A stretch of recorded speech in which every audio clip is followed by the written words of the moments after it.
Hello, everybody, and welcome into the Apples and Ginos Fantasy Hockey Podcast. This is week 4 of Trade Talks. My name is Ryan, and I'm joined by Brian. And today, we'll be rolling through some of our favorite trade targets. We'll provide some trade grades on some real trades, and we'll highlight some other players of interest in week 4 of your fantasy hockey season. Here we go.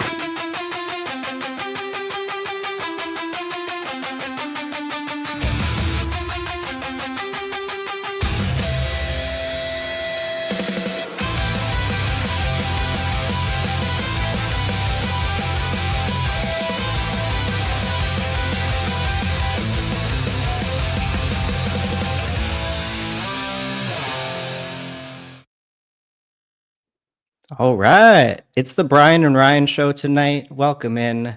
Brian Squared. I don't know. We gotta find a cool duo name, Brian. How you doing tonight?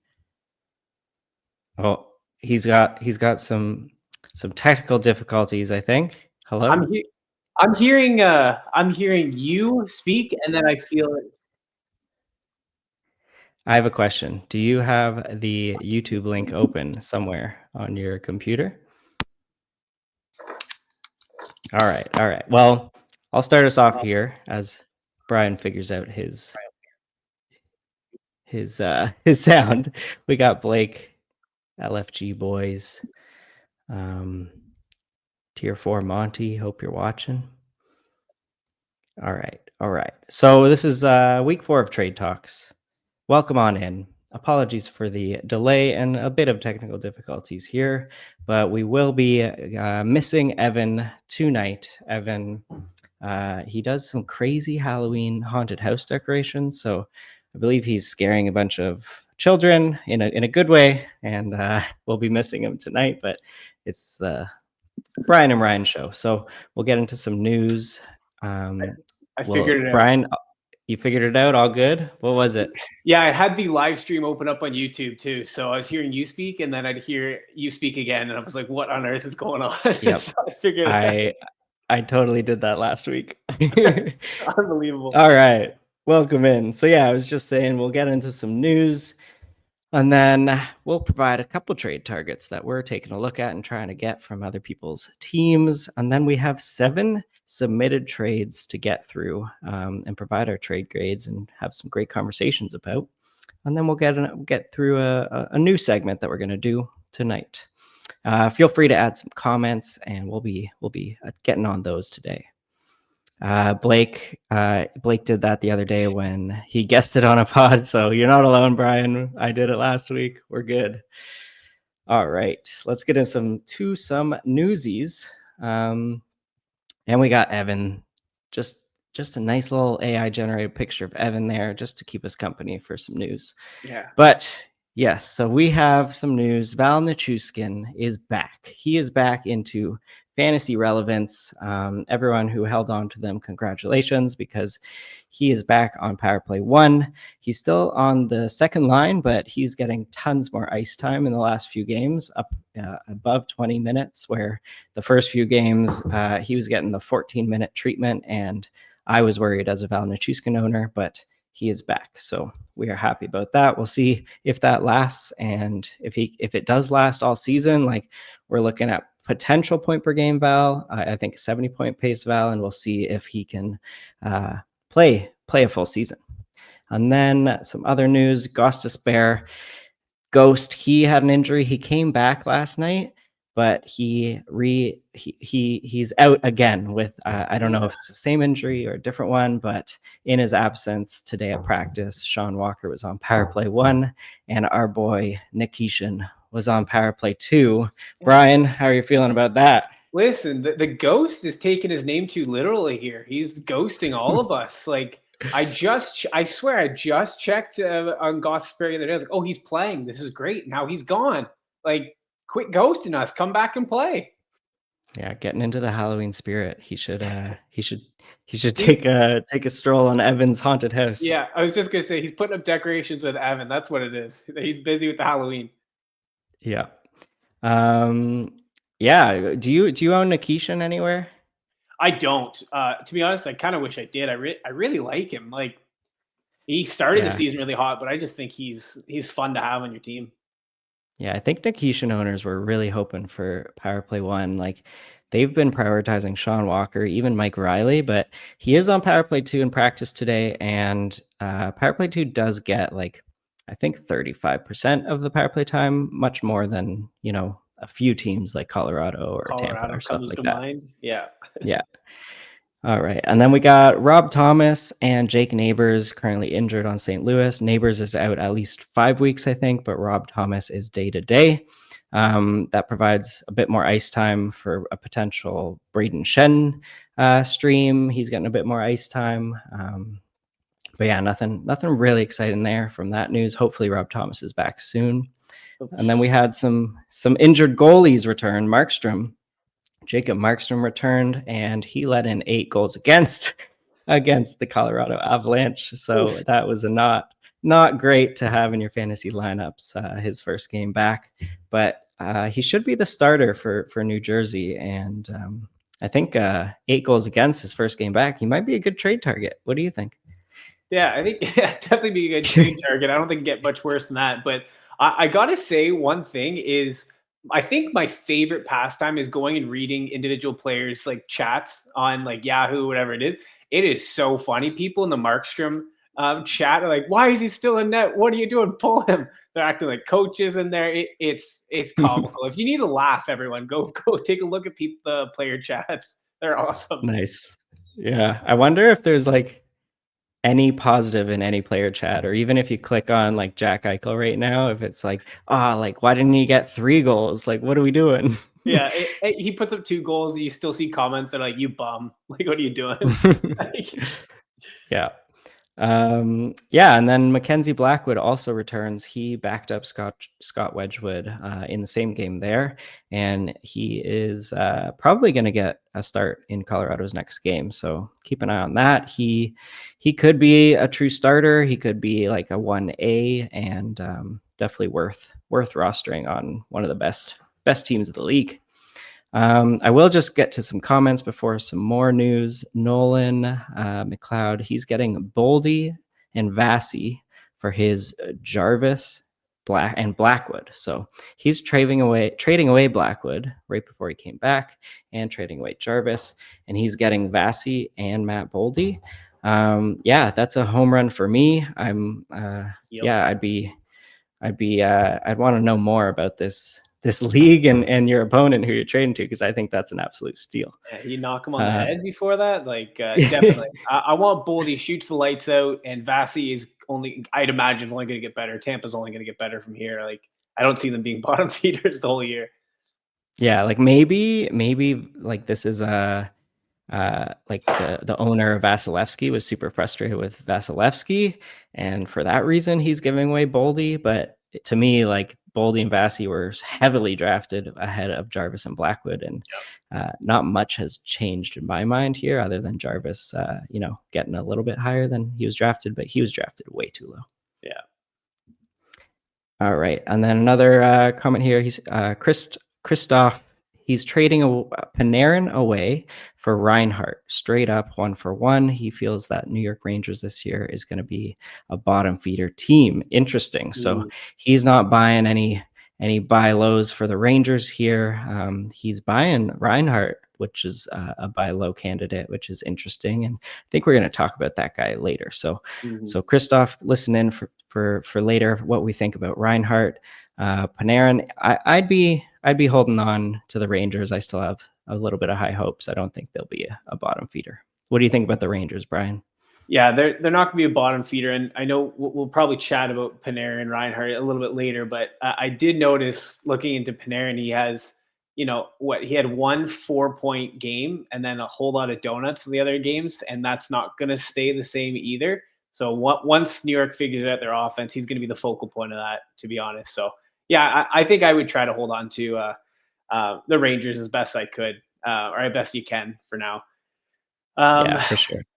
Yeah, so moving on, we can get into a couple more newsies. Svechnikov is back to power play 1 and scores. For those of you that didn't see that goal, it was an absolute beamer. He absolutely ripped that puck. It looked nice. It looked like he belonged in that power play. So who knows? Maybe he'll stay there. Maybe he'll move up the lineup, but that remains to be seen. But he did score on power play 1. Pittsburgh's second line is currently on fire. Not to mention everyone in Pittsburgh, it seems, is on fire. They keep scoring. I don't understand it. Mantha is actually moved up to power play 1. And what I was telling Ryan before this is, I was up against someone who picked up Mantha, and I was like, no problem. Like I got better players playing, and of course he scores back-to-back games. Like it's hurting me a little bit, but yeah, he's a talented player. Now he gets a look on power play 1, so this could be something moving forward. Ridley Gregg is on power play 1 in Ottawa, and just like Fetch, he also got a power play point. So if it's clicking there, he might hold on to that spot a little bit longer. We know Ottawa's dealing with a handful of injuries. Ryan, what do you think? You think Ridley Gregg's going to stay on the top power play? I mean, for now, with Brady Tkachuk out, like it seems to work, and he did pick up a power play point, and they went, they're keeping him on there for now. So he's a great streaming option, that's for sure. Yeah. I wouldn't say he's anything of a hold. You need to make sure Ottawa has a good schedule, and you're crossing the streams well in Lake. What was it, Lake Streamland? Did you hear Blake's story lately? Yeah, I did. That's actually part of my nighttime routine. I just put on a nice Blake story, and I close my eyes, have the best dreams ever, So shout out to Blake there. Yeah, you know what? I don't understand why, the Pinto Bean won't be getting more looks at that top line or top power play. He's been putting up a lot of points too. So interesting to have Ridley Gregg there, but if it's working, it's working. Moving on here, the doom and gloom of Vancouver kind of continues with these injuries. Quinn Hughes and Garland are day to day. Fortunate for those who may have picked up Hronik last week's Vancouver played 4 times last week, I believe, and now he's PP1. So he's a top power play quarterback. He's on that top unit. He's been pretty decent as of late. If you don't already have him as a streamer, I think that would be a great option if you're short on defense, because he will be getting that top line and be increased to his minutes, I'd imagine, moving forward. And then lastly, this one actually kind of hurts me, but Granlund is out 2 to 3 weeks. Ryan, at the beginning of the week, I was planned out all my ads for the week. I'm like, hey, here's what I'm going to do. I noticed I have some shortcomings on Friday and Sunday, and there's a couple guys I want to pick up. So I was, going like, rub my hands together. I'm like, I'm so excited here. I'm going to pick up Granlund.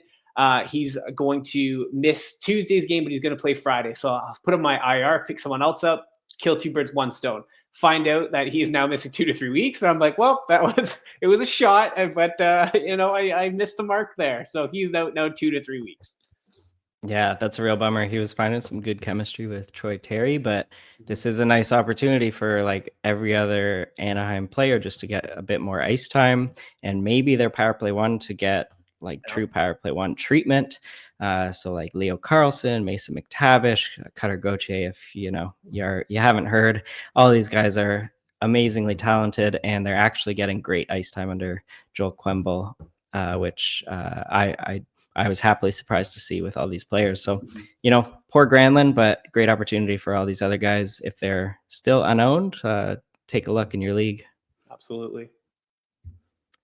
All right, a bit more news here. Yeah. So, all right, I can take this one. So, again, a couple of more news we need to address. We got to talk through a couple contract extensions. Thomas Harley just signed an extension, 8 by $10.59 million. So he's locked up for 8 years here. And same with Logan Cooley, 8 by 10. I was listening to the Real Kipper and Bourne when I was working out earlier today, and they were talking about these contract extensions too. So these guys are putting the league on notice. They're Logan Cooley especially is having a great start to the year. I think that's great for Utah to lock him up. It might be a little bit harder for Utah, for Utah themselves to lock up great talented players in a smaller market, but this is huge for them. We know how talented he is. We talked about him last week. If he is still available for a trade, someone wants to get rid of him, jump all over that. Moving on, we got the Minnesota power play unit. So a lot of shake and bake in here. Spurgeon is now power play 1 quarterback, and Bouillon has been relegated down to power play 2. He's also being joined by Faber there. So I'd imagine throughout the year, you're going to see this a couple times. They'll shake and bake in Minnesota. They got to shake up the scoring, stir it up a little bit here. Spurgeon, we know, isn't the greatest power play 1 quarterback, but not a bad option to kind of change that up there. Minnesota.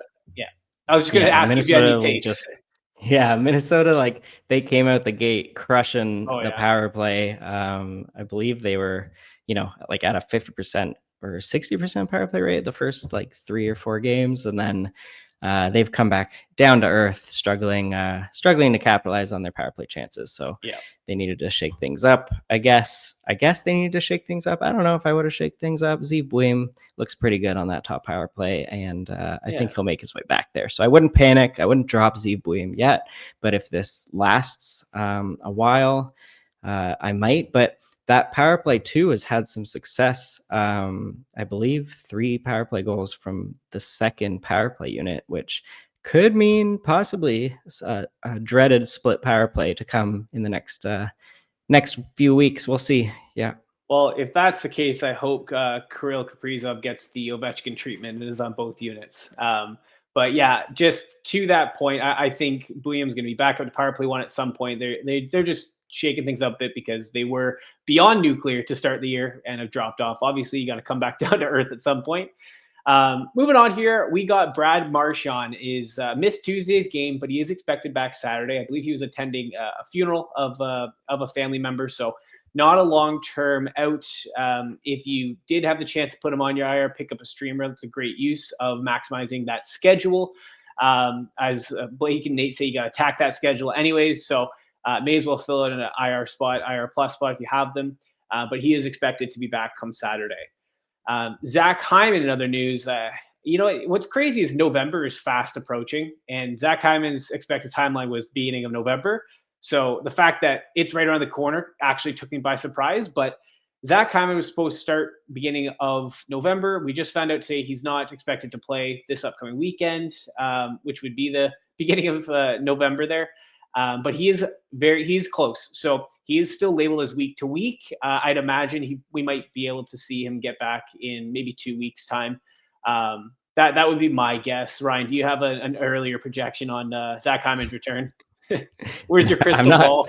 I'm not. I don't make predictions on injury returns. I have no insider info there. But you know what?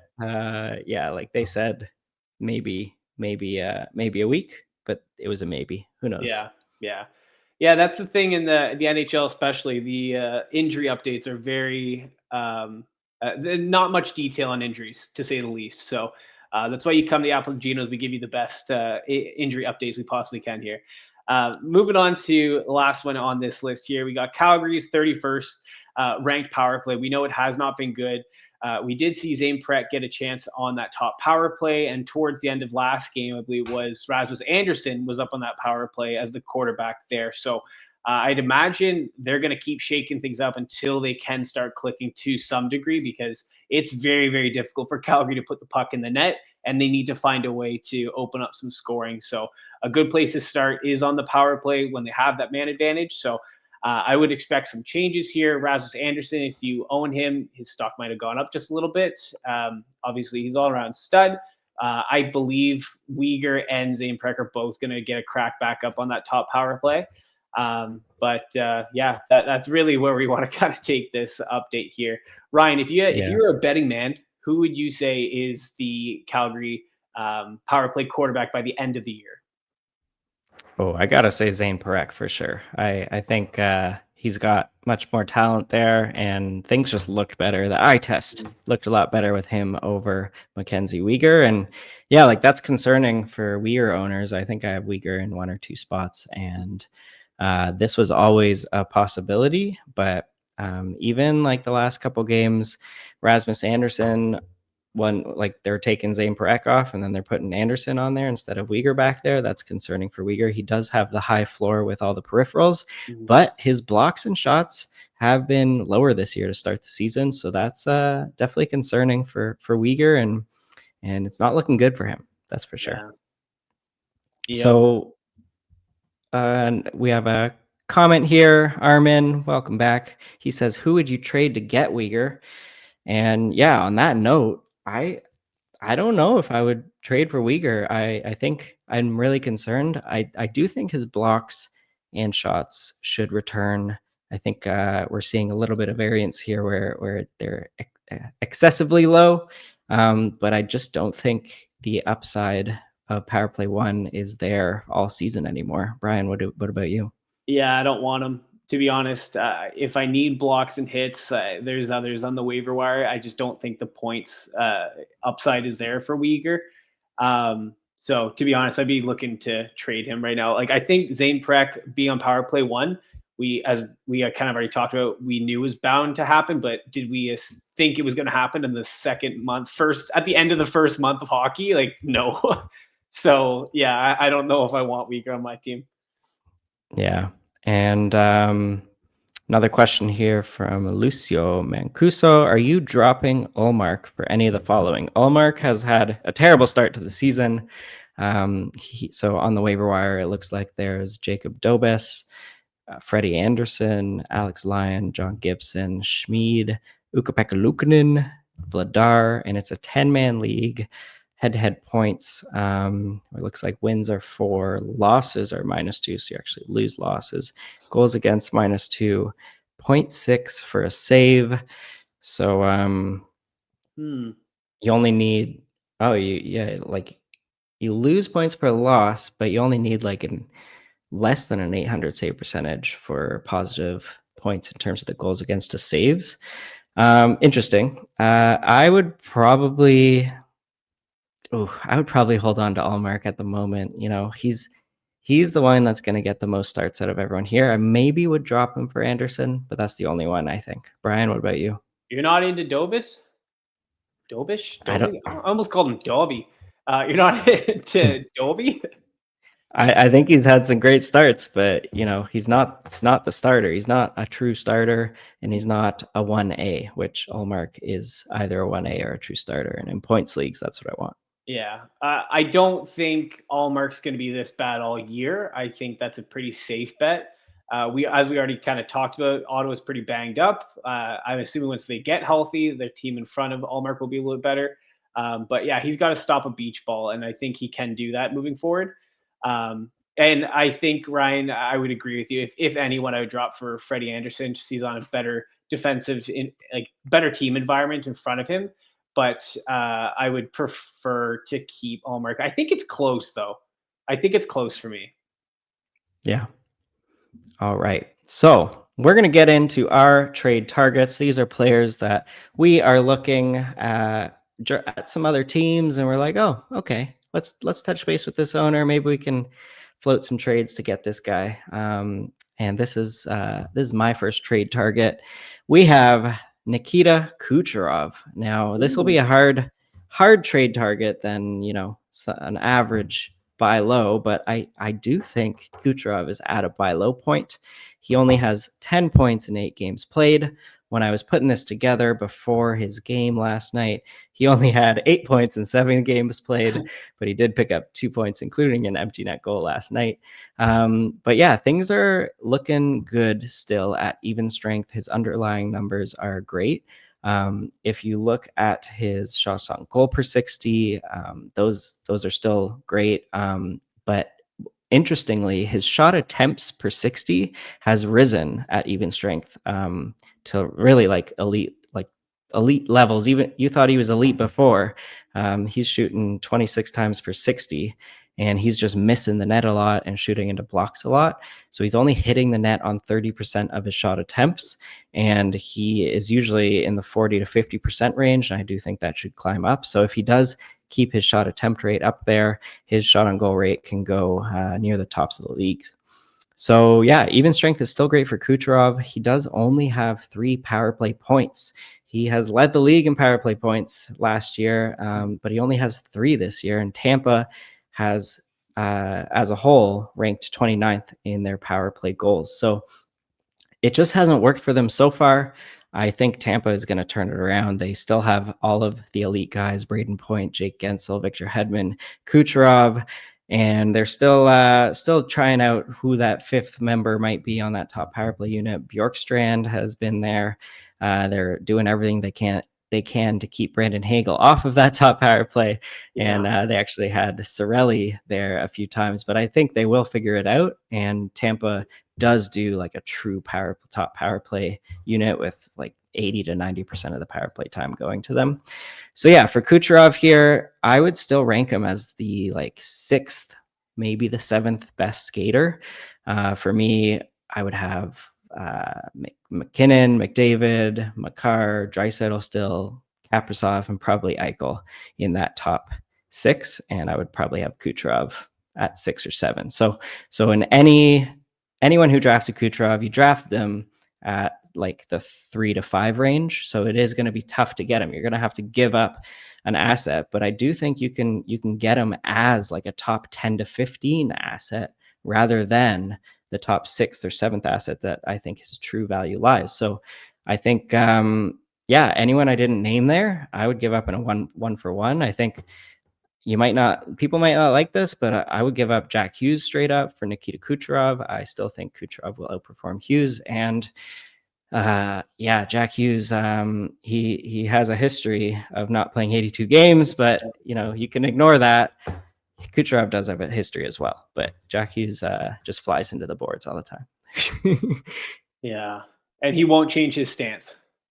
Yeah, he plays loosey goosey hockey. So yeah, I think if you can trade for him and like agree with his owner that he is a top 10 to 15 asset rather than a top 5 asset, and you can make a trade like that, I would do so. And that's what I'm looking at in my leagues. Brian, what do you think? Yeah, I got Cooch in a couple spots, and I was so excited, to finally have him on my roster. And I'm looking at his output, and I'm thinking to myself, this is not what I signed up for, Cooch. What's going on? So yeah, I think he's a great asset to have. He missed a game or 2 games maybe with the injury, so who knows what that really was. But yeah, Tampa, we've talked about. Tampa's going to turn around, and he's going to be at the helm of that offense. We know the talent of the player. He will be putting up a lot of power play points. Like you mentioned already, he has 3. Like that's it. That's crazy. And Tampa's power play ranked 29th. Like that won't last. I would imagine, honestly, they would probably still finish top 10 by the end of the year. And all of that is going to run through Kucherov. So yeah, I'm looking to give it Kucherov. I would be more than happy to part ways with any players that I find are moving super hot right now that I don't see, forecasted for the whole year. But I need Kucherov in my team. Interesting. So as a Kucherov owner, if I offered you Jack Hughes, would you say no? I would say no. Okay, what if I offered you Jack Eichel? I would say yes to that. Okay, interesting. Yeah, like that's what I was thinking through this, and I was okay, like where would I have Kucherov ranked right now?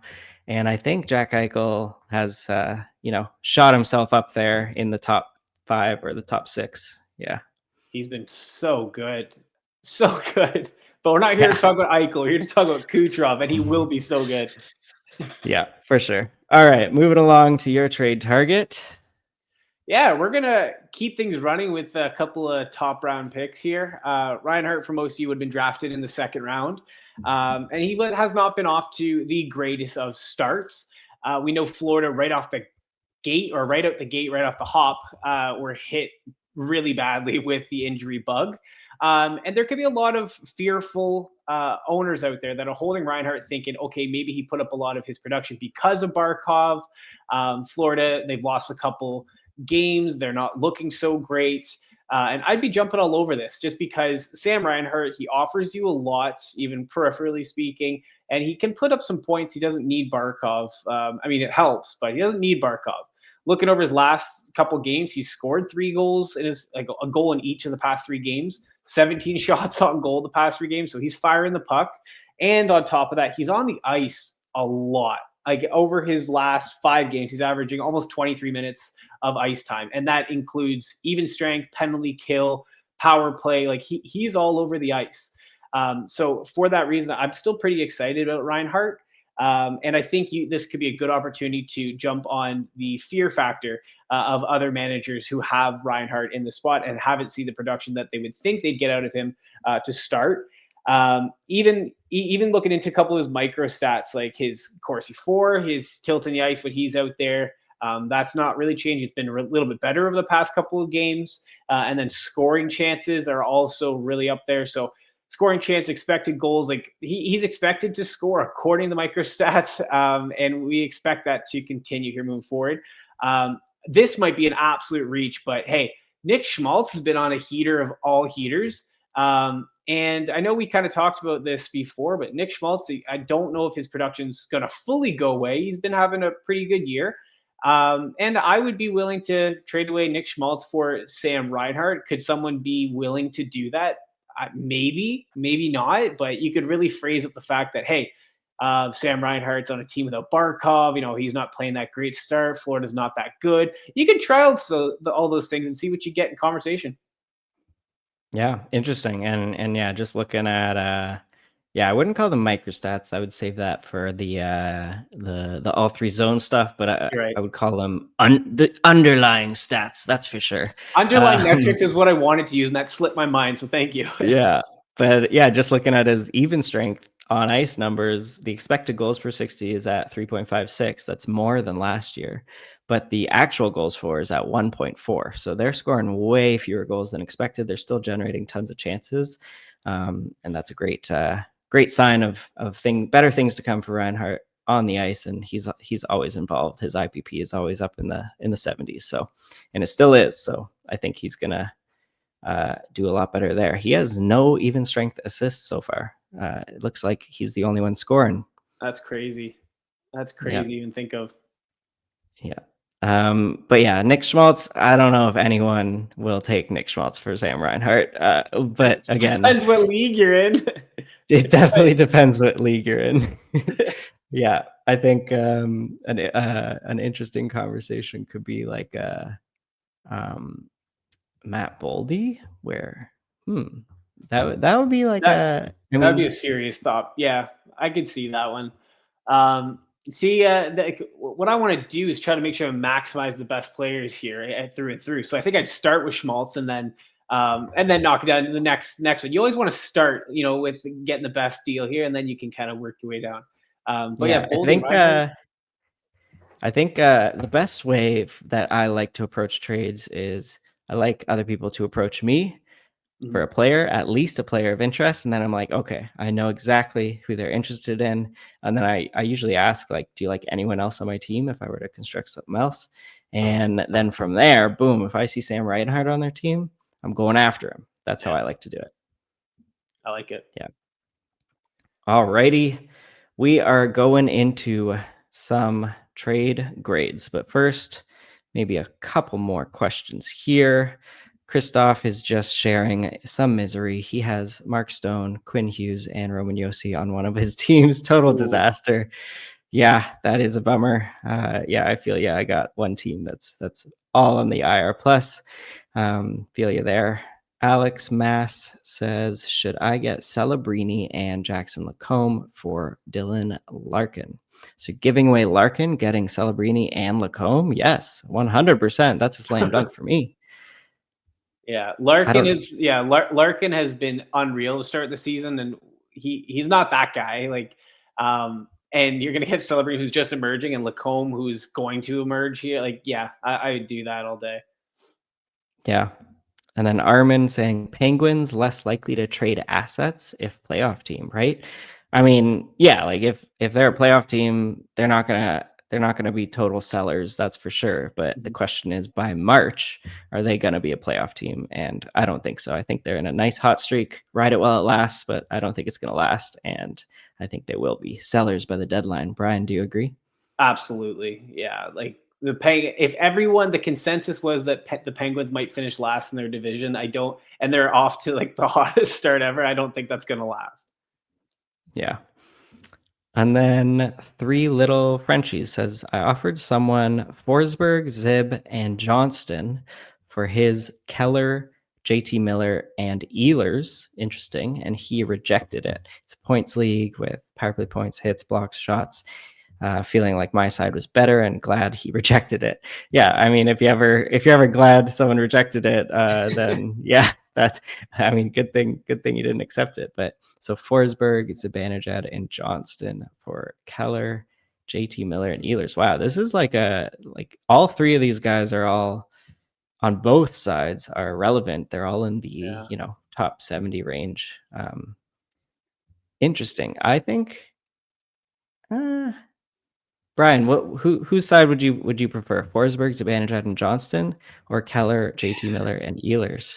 Yeah, see, like right off the bat, I felt like, oh, definitely I'd prefer Forsberg, Zib, Johnson. But now that I'm looking at it, I'm thinking, well, no, Ehlers is going to get going. JT Miller throws the body. Keller's going to put up a lot of points. Like you get points here for hits and blocks. Like, I think I would prefer Keller, Miller, Ehlers.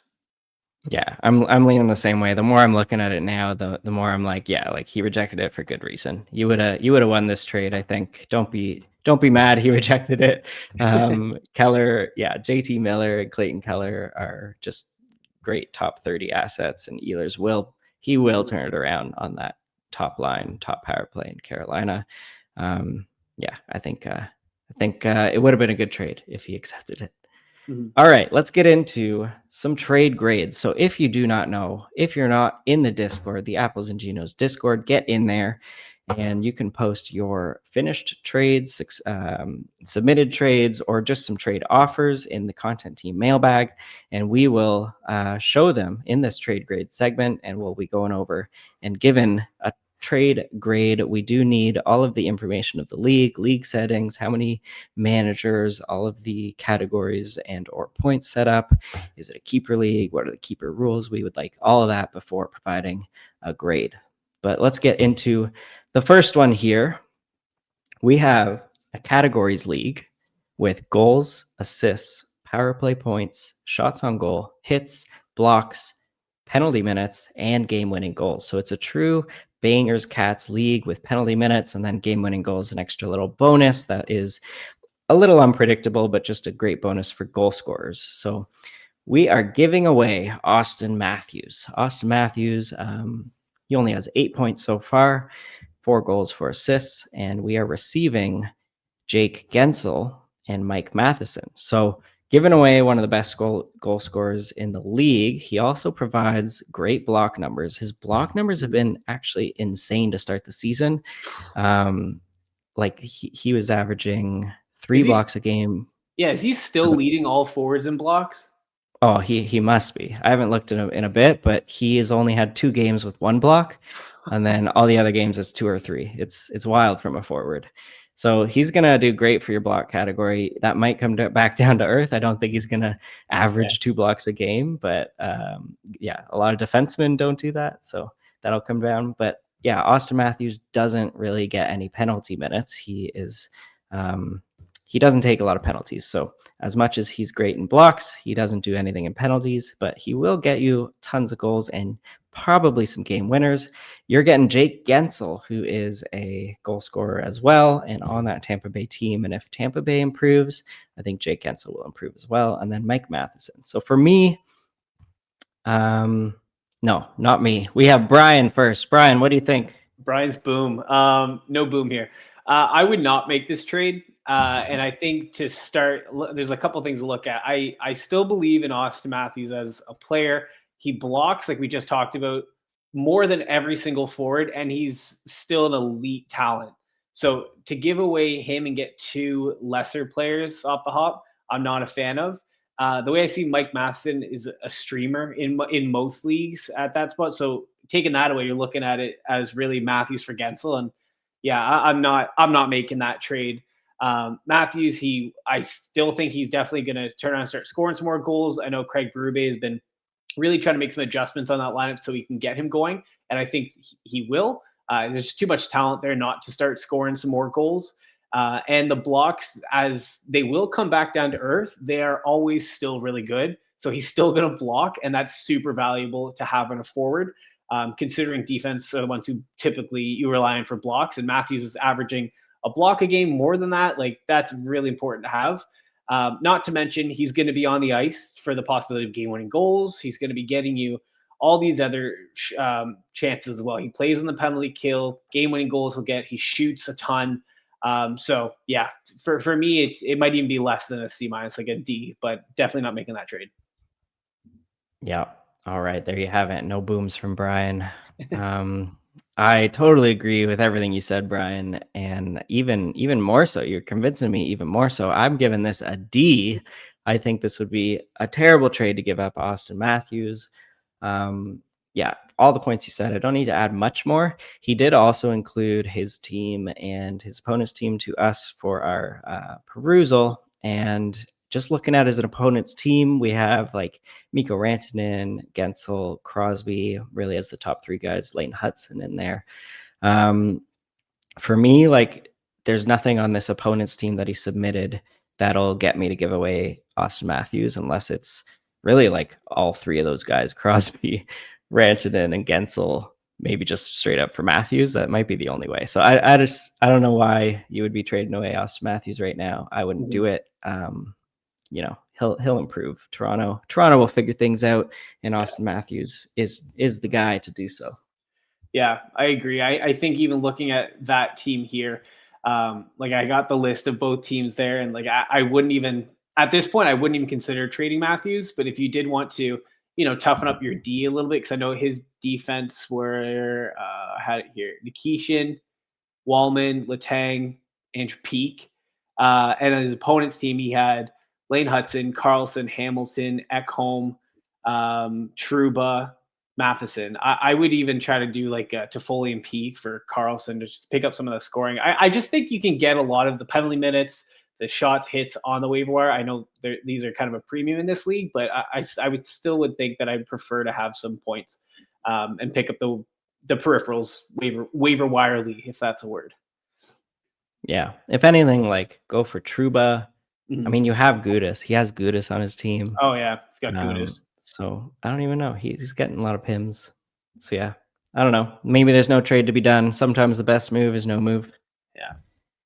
All right, trade number 2. This one's a huge blockbuster submitted by Kamikaze as a strat. This is a points league where goals are 2, assists are 1, power play points 0.5, shorties 0.5, shots on goal are 0.1, hits are 0.1, blocks are 0.5, and then you get an added bonus for a hat trick with 2 extra points.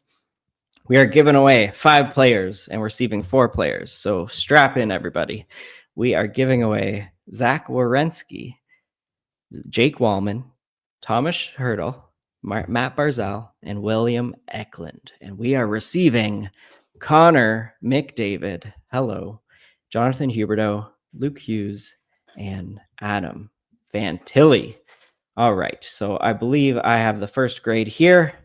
This one's a crazy blockbuster. We're getting Connor McDavid, but it's in the C range for me. It's a C plus. It's on, like, I think this is a great trade for the league and just for fantasy hockey in general. Like, it's pretty even. And I think you're overpaying for McDavid, which you have to do. If anyone's going to give up McDavid, you have to overpay. So yeah, I'm giving this a C plus. I wouldn't do this trade. I would keep the Werenski side and not take Connor McDavid. Connor McDavid side. So again, just looking at the point setup, goals are worth 2 times the assists. And as much as Connor McDavid spoke in the offseason about scoring more goals and shooting more, he's not doing that this season. He's still the setup man. Like, that's who he is on this team.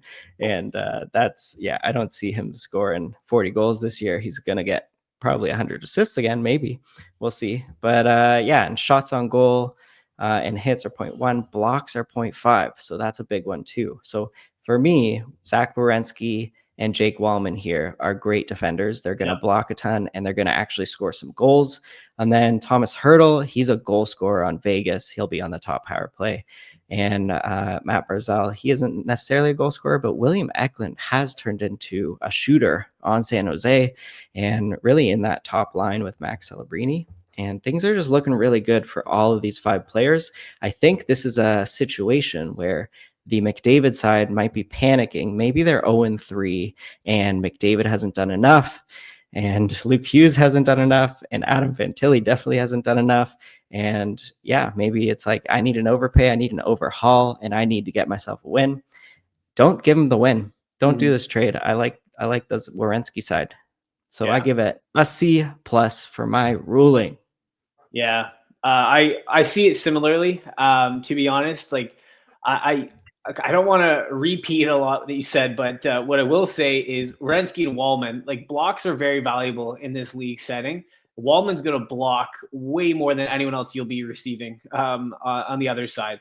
McDavid, yeah, he is McJesus. We know that, but he's not scoring. Goals are weighted the most. And I think everyone on that you have on your team in that format has the ability to get a hat trick at some point just based off of their deployment, based off the skill around them.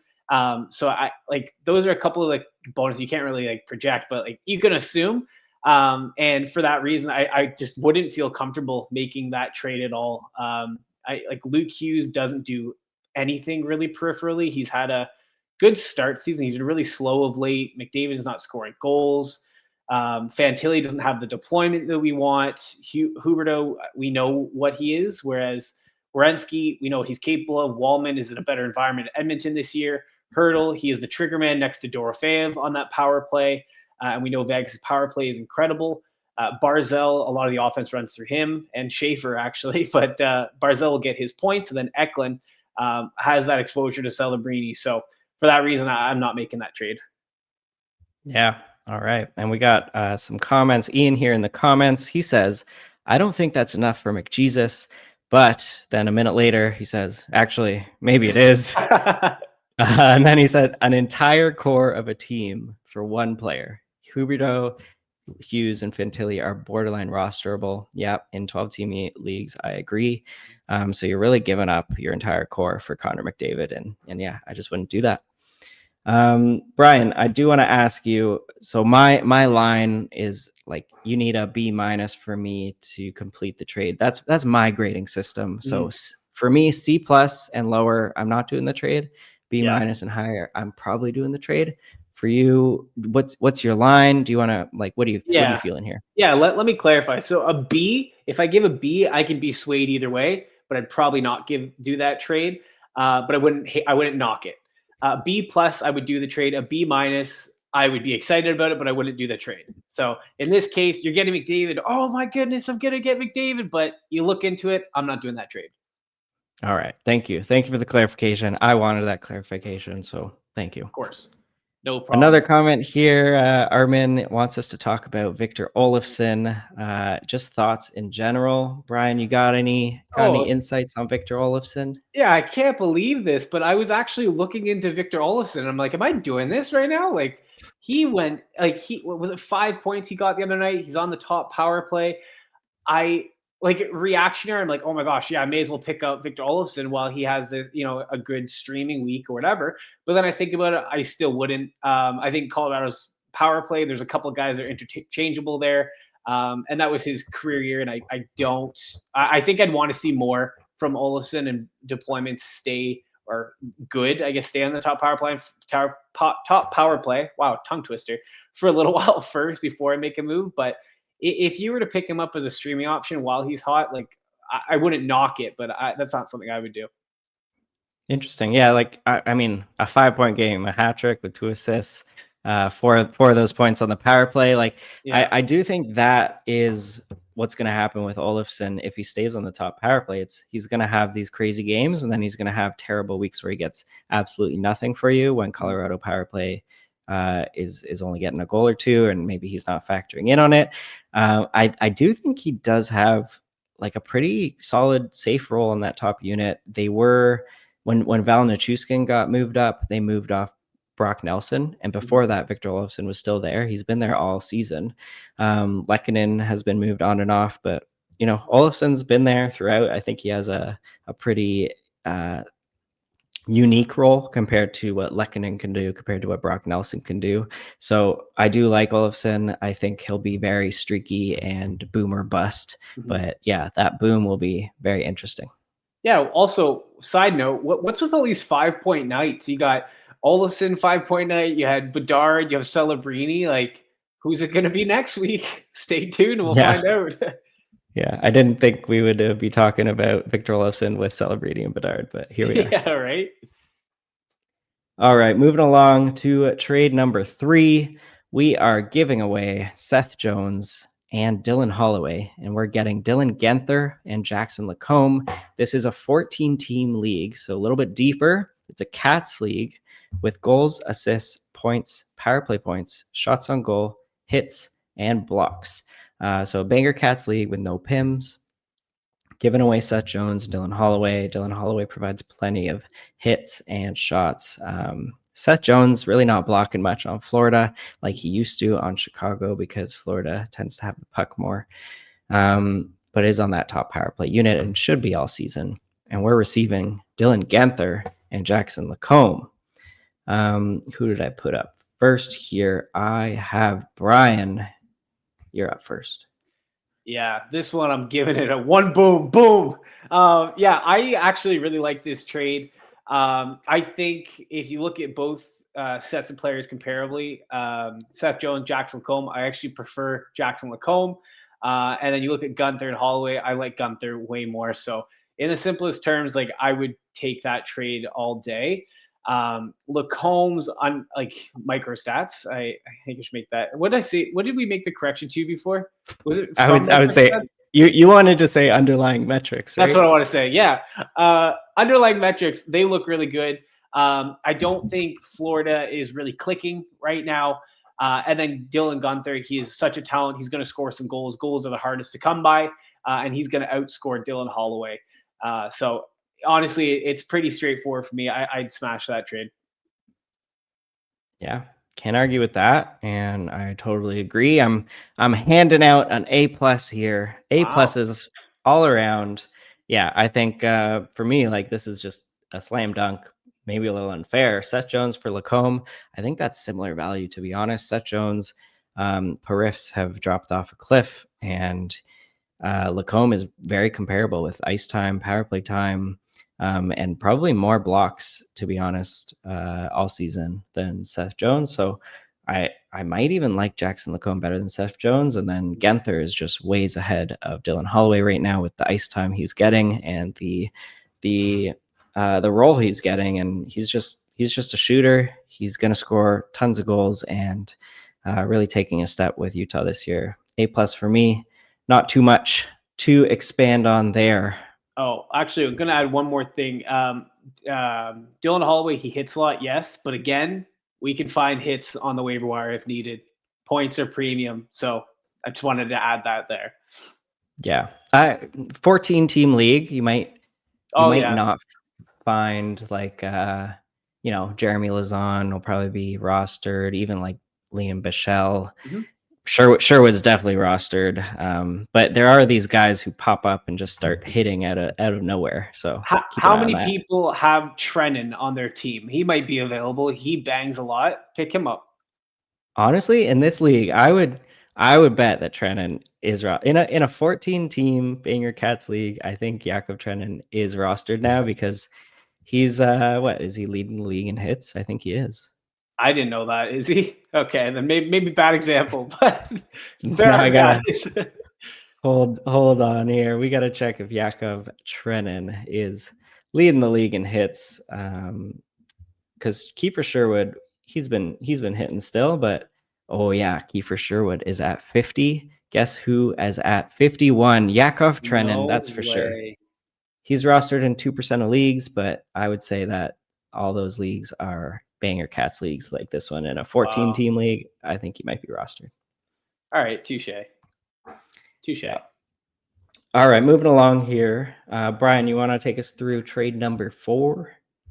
Yeah, absolutely. So this is also a 12-team league here. It's a make sure I have the right one. Yeah, it's a head-to-head Cats that runs with defense, forward, and goalie. So no specific positions, no left wing, center. So it's forwards, defense, goalies. The categories here are goals, assists, power play points, shots on goals, hits, and blocks. In this trade, you're going to be giving away Tage Thompson, and you're going to be receiving Artemi Panarin.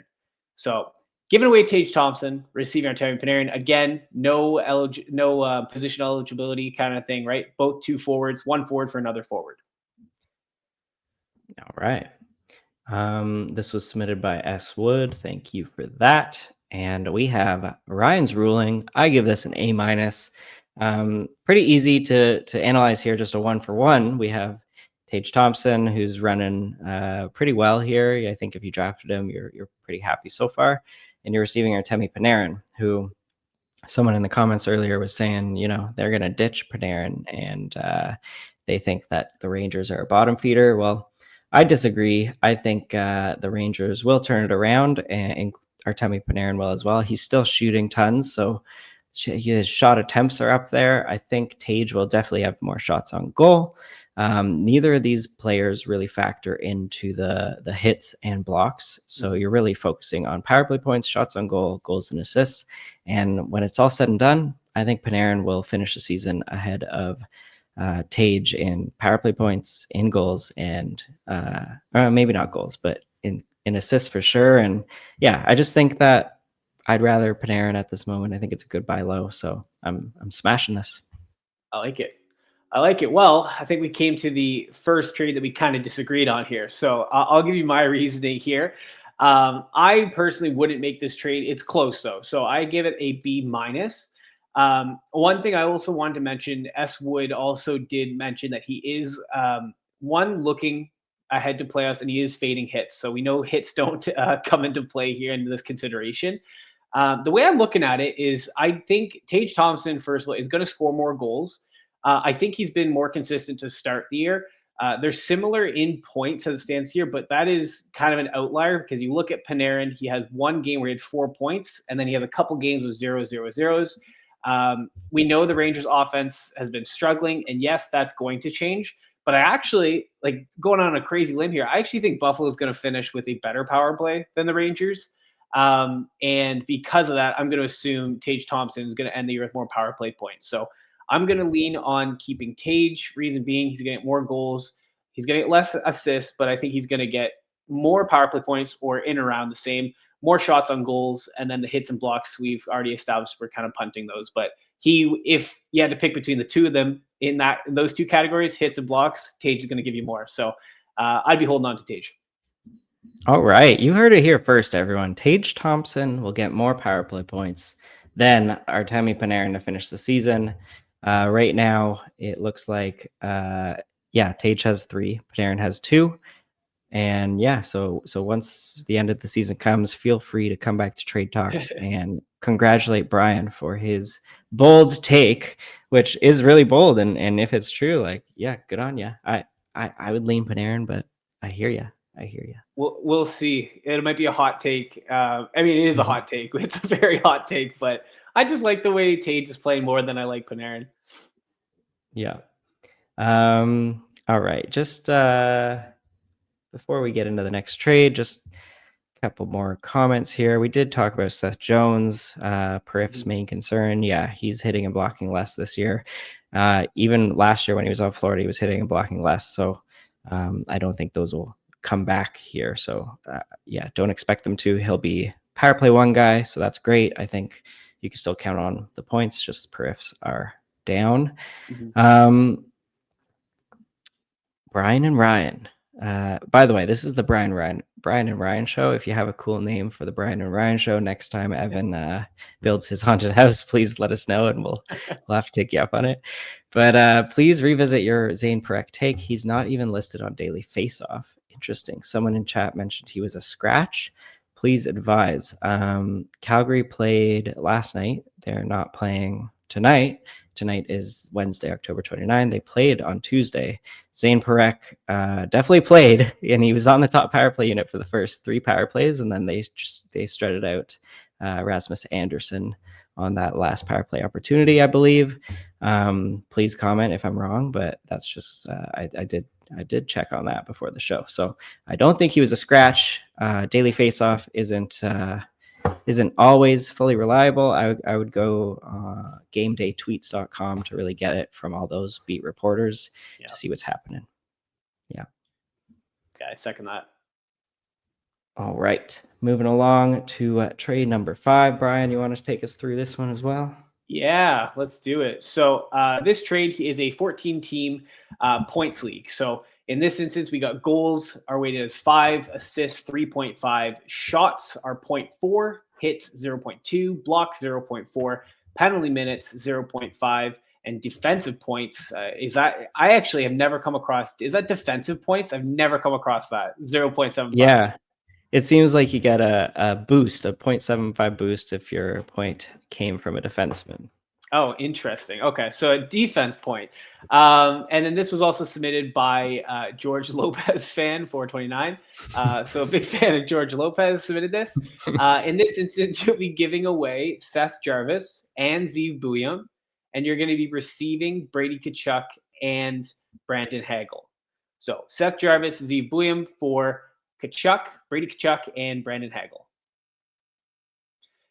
Yeah, and I'm giving this a boom, boom, boom. A plus. I think this is a great trade to make. Personally, I think this might be my first A plus of the year, but I'm really happy with this one. Reason being here, I think we can take a look at both players. Actually, if you could backtrack there, Ryan, for a second. Yes, sir. There you go. Yeah. So just want to kind of talk through each of these. Seth Jarvis has started the year really well. Zeev Bouillon started the year really well, but has really cooled off, I would say. Not on that top power play anymore. And when he's not on that top power play, he's not doing too much peripherally. Whereas if you look at someone like Brady Tkachuk, when he's healthy, he hits more than anyone. He shoots the lights out. So you're going to get a lot of shots. You're going to get a lot of points from shots. Yeah, that's right. You're going to get a lot of points from shots. You're going to get a lot of points from hits. He's going to score some goals. He's going to get some assists. So we know typically what the range is he's going to get. And then Brandon Hagel, I don't think he's hit his stride yet either. He's had a very slow start to start the year, but Hagel is a very talented player. Sometimes Tampa might try him with Kucherov. When that happens, he'll put up a couple points there. So I think the ceiling is higher on Brandon Hagel than it is on Bouillon or Jarvis. So I'm taking that trade all day. Yeah, that's a big boom, and I'm right there with you, Brian. I'm giving this an A plus as well, handing them out. I really just, yeah, I think this is a slam dunk, and it seems to be. I George Lopez fan 429. I really hope this is a real a trade that went through for you, and not just like an offer. Because if this is just an offer, I think it's going to get rejected. So congrats if it went through. I think Brady Tkachuk in this league is just top 10, maybe even top 5 with all these points for peripherals and goals and penalty minutes. And Brandon Hagel, really a buy low candidate. I think this is a situation where if it went through, the player has Brady Tkachuk. Maybe there's lack of IR spots, and he has Brandon Hagel, and he's losing, and he's like, I need help now. So give me Seth Jarvis and Zeev Bouillon to maybe give us some help now. So that's the only way this trade is going through. And yeah, A plus for me. Mm-hmm. I love it. Alrighty, trade number 6. We have a dynasty league, which will be interesting to talk about. So dynasty leagues, they're a special kind of keeper league where there's no keeper rules. The keeper rule is you keep your entire team, and the draft every year is just for the rookie class. So very interesting, deep, interesting league to be in because, it's your team. It's a dynasty. You're creating a dynasty. So it's only a 12-team dynasty league with 2 centers, 2 left wings, 2 right wings, 4 D, 2 goalies, 8 bench, and then 8 minor spots, and then some IR plus. It is a points league. But yeah, we're really just, this is a buy versus sell scenario. So it looks like you're giving away Ivan Demidov and Martone and a 2028 first, and you're receiving Jack Hughes. So looks like you're in win now mode, and you're really hoping Jack Hughes can help. And you're trading away some really great prospects and a first round pick to a guy who might not be in win now mode. So I think this is a good trade to do. And I think this is an amazing trade to do if you are in the win now mode. I gave it an A plus. I'm handing out A pluses here. I'm not the easiest grader, but some of these trades I love. So Jack Hughes for me, like, he's still young. He's what is he, 25 or is he 26? I should look that up before saying it, but I think he's 25 or 26, which is not he's not an aging asset. And in dynasty leagues, you're going to have him as a top 10 player if he doesn't get injured for a good 10 years, I think. So Yeah, this really is not even just a win now mode. In 5 years from now, you look at Jack Hughes versus Demidov, maybe they're similar, but Jack Hughes is still going to be in the tops there, and he's going to give you tons of great years ahead. So for me, I just in dynasty leagues, I'm always win now. I always try to be win now. So I love this trade. Give me Jack Hughes. I'll trade away great prospects. That'll be amazing in 3 or 4 years for some success now. I like it. Yeah, so I'm actually a lot more leaning towards the way you're looking at this, but the reason I gave it a B, so one boom, one B for boom, is I think we first of all we can assume that you're in a win now mode, but it wasn't clear. So if you are in a win now mode, yeah, you're going to make that trade. If you are just looking to say, hey, I just want this better player on my team, should I give up a farm here? That changes my mind a little bit. I think we can assume that you're in a win now mode, so you're going to be making that trade. But I think we just love it a little bit, tiny more information there, which actually brings me to another point. Like we love these trades, keep flying them in, but we need to make sure we have all of the information available. We did have one trade sent to us. You know, it had some. We had the points, the category, or the points, how it all breaking out in the league. And we also had an idea of like, hey, who you're looking for. But what we did get wasn't a picture of your whole team. So we didn't know who we should be trying to suggest you can be trading. So please make sure you're sending us all the information that we can give you the absolute best take. So for me, I am leaning towards this as doing this trade if it is in fact a win now mode. Long-winded way of answering that. Yeah, fair enough. Fair enough. I think, even if you're not in win now mode, this would be the first step to winning now. That's for sure. That is true. And Kevin Z, he says, thanks, guys. Game day tweets posted Parekh was listed as an extra at practice today.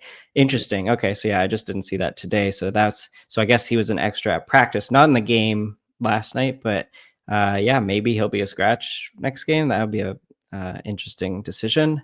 Armin says Parekh and Coronato scratched at practice. So both of them scratched at practice. Extras at practice and potentially scratch next game. That would be terrible if you're owning them. And yeah, they're really talented. I like those guys, so I hope they're not scratched. All right, we got to get to trade number 7, our last trade here. It's a 12-team Cats league with goals, assists, power play points, shots on goal, hits, and the dreaded plus minus. This is submitted by Maritimer, so thanks for submitting it. We are giving away Dylan Genther and Jake Sanderson and Akira Schmid, and we are receiving Sidney Crosby, Vince Dunn, and Philip Gustafson. All right, so we have Brian. Mm-hmm. Yeah, boom. I'm giving this a boom here, and I really tried to think through this trade. At first, I was a little on the fence, but the more I'm looking at it, the more I really do like it. So one thing I also wanted to mention is Maritimer's other goalies he has are Binnington and Joey Decord. So in most cases, for me, I think 2 goalies is more than enough. But if you're looking for a third, this is definitely an upgrade at your goalie position. You're also going to be getting, I think, a better player in Crosby. Everything runs through Crosby, which we know Pittsburgh, they're going to have some fall off at some point, but hasn't happened yet. You are going to lose Sanderson, which obviously is very valuable since he does do a lot for your team. But a lot of his value is also in power play points and blocks, and I don't see blocks on here. So for that reason, I'm also just going to be leaning to the Crosby, Dunn, and Gustafson because I feel like you're getting an upgrade in a couple of different positions. Yeah. All right. Well, I slightly disagree. I give this a B. I would still do this trade. It would be hard for me to say yes, but I think it would be the smart move to say yes, giving away Genther Sanderson and Akira Schmid, getting Crosby, Dunn, Gustafson. The reason I don't like this as much as you is a big piece that you're receiving is Philip Gustafson, the goalie, as a goalie upgrade, which, apples and Ginos, we're 0G is like, what? We're not trading for goalies. What are we doing? But this is a Cats league. We weren't given the actual goalie categories, but I would I would assume it's pretty standard if you're including plus minus in your league. You might just choose the standard goalie cats. So probably wins, save percentage, goals against average, and shutouts. And for those types of leagues, you really do want a good goalie who is going to get consistent starts. And I think Philip Gustafsson can be that guy. So this is the Cats leagues. The standard Cats leagues are the only leagues I would be, looking to trade for a goalie. And I don't think this is much of a downgrade in the forward and defense positions. Again, you said there's no blocks. So Sanderson loses a bit of value there. You are getting a worse defender, and the forwards are actually pretty comparable in this league with plus minus there. So again, I would do this trade. I don't love it. You're going to upgrade your goalie situation, getting Philip Gustafsson. He has the potential to really be a top 5 goalie. And if Minnesota can, figure things out and play strong defensively in front of him, he can be that guy. So yeah, I would do this. I don't love it because we go 0G here. And I'm really surprised, Brian, that you gave it an A because you love 0G. Defend your take true. here. It is true. Put me on the stand here. I know, because goalies, especially, we've talked about this extensively. The position is so volatile. Like, there is every single year, there's guys you expect to be top 10 in goalies, and they drop to the bottom of the league every single year, no matter what. But in this case, I just feel comfortable with that trade. I've already said I wouldn't pick up another goalie. Even if it's replaced, I wouldn't roster 3 goalies. But if that is the route you want to go, then that is the trade I would make. Yeah, in those standard Cats leagues, I might roster 3 goalies especially. So he said he has Binnington and Dackord. Yeah. Interesting. Yeah, I wouldn't love just having those 2 goalies in a standard Cats league. It would be fine in a points league. Yeah, but exactly. Yeah. Alrighty. We're bringing you to a new segment here called Would You Rather. Been done in the past in Apples and Ginos, but we're going to bring it on to Trade Talks just for a fun little Would You Rather 1-for-1 trade. We have Martin Necas versus Philip Forsberg. So Necas is really vibing well with Nathan MacKinnon. He's got 7 goals and 6 assists in 11 games played with 22 shots on goal. 4 power play points, 12 hits, and 3 blocks. Philip Forsberg, not as impressive so far to start the season. He was drafted higher than Necas. In like APL leagues, Philip Forsberg was definitely a 2nd-round pick, where Martin Necas was a 3rd-round pick. So Forsberg has 4 goals, 4 assists in 11 games played, only 2 power play points, 33 shots on goal, though, so more shots on goal, 27 hits, more hits, and 4 blocks. Brian, who would you rather? Man, this is tough. But you know what? Looking at this, I think I would rather Martin Necas, but I'm going to try to defend Philip Forsberg here. So I love Philip Forsberg, and I will die on the hill for him. Philip Forsberg, I think by the end of the season, could return more value. In the shots, he's going to definitely outshoot Martin Necas. He's going to get more hits, probably end the year with more blocks. I mean, blocks are not his bread and butter, but hits and shots definitely are. Right now, I know Nashville is really having a difficult time scoring. So Martin Necas is going to give you probably more goals, more assists, more points. Like, I would like to see Philip Forsberg's goals go up. As I'm talking through this, I'm talking myself out of Philip Forsberg. So I have to try to central myself here. But just looking at for the season, the expected goals for Martin Necas ranks a little bit better than Philip Forsberg. Scoring chances are a lot better for Martin Necas than they are for Forsberg. So I guess it really depends what you value. Forsberg's going to return some points for you. I think he's more valuable in a categories leagues, but if it's a points league, I'd probably lean Martin Necas. Yeah, interesting. Yeah, like thinking about even APL point settings, I think preseason I would have drafted Philip Forsberg before Martin Necas. I was very high on Necas, but I was very high on Philip Forsberg as well. Like all of these peripheral, the shots and hits, like they do come into play. They provide a bonus in those points leagues.